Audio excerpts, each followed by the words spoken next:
Elon Musk, যিনি বিশ্বের ১ নম্বর ধনী হিসেবে খ্যাত। ইলন মাস্ক ১৯৭১ সালের ২৮শে জুন দক্ষিণ আফ্রিকার প্রিটোরিয়াতে জন্মগ্রহণ করেন। ইলন মাস্ক একজন প্রযুক্তি উদ্যোক্তা এবং ব্যবসা জগতে একজন প্রভাবশালী ব্যক্তিত্ব। তিনি টেসলা, স্পেস এক্স এবং এক্সের মতো প্রভাবশালী কোম্পানি নেতৃত্ব দেওয়ার জন্য পরিচিত, যা তাকে বিশ্বের অন্যতম ধনী ব্যক্তি হিসেবে প্রতিষ্ঠিত করেছে।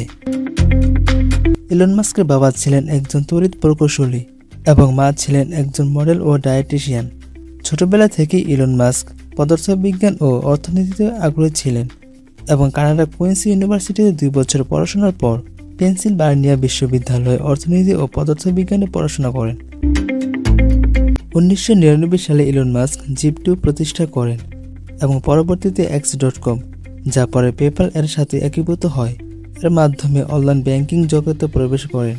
পরবর্তীতে ২০০২ সালে ইবে $1.5 বিলিয়ন পেপ্যাল কিনে নেয় এবং এই চুক্তি থেকে ইলন মাস্ক $১৬৫ বিলিয়ন লাভ করেন। সবচেয়ে মজার ব্যাপার হলো, ইতিহাসে প্রথম কোনো ব্যক্তি নিজস্ব মালিকানাধীন মহাকাশ গবেষণা প্রতিষ্ঠা করেন, যা ইতিহাসে কেউ কল্পনা করতে পারেনি। অতীতে রাষ্ট্রীয় মহাকাশ গবেষণা প্রতিষ্ঠান ছাড়া আর অন্য কোনো প্রতিষ্ঠান ছিল না। ২০০২ সালে ইলন মাস্ক স্পেস এক্স প্রতিষ্ঠা করেন, যা মহাকাশ অনুসন্ধান ও প্রযুক্তি খাতে বৈপ্লবিক পরিবর্তন আনে। এই প্রতিষ্ঠানটি মঙ্গল গ্রহে মানুষের বসবাস সহজলভ্য করার লক্ষ্য নিয়ে কাজ করছে। ইলন মাস্কের কোম্পানি স্পেস এক্স এই পর্যন্ত অনেক রকেট তৈরি করেছে। তার মধ্যে প্রথম রকেটটি হল ফ্যালকন ১।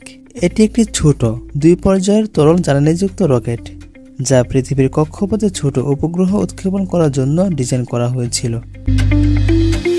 ফ্যালকন ১ ২০০৬ থেকে ২০০৯ সালের মধ্যে ৫ বার উৎক্ষেপণ করা হয়েছিল, যার মধ্যে ২টি সফল উৎক্ষেপণ হয়েছিল। পরবর্তীতে ফ্যালকন ৯ এবং ফ্যালকন হেভি তৈরি করেন, যা পুনরায় ব্যবহারযোগ্য ছিল। এর লক্ষ্য ছিল মানুষকে চাঁদ ও মঙ্গল গ্রহে নিয়ে যাওয়া।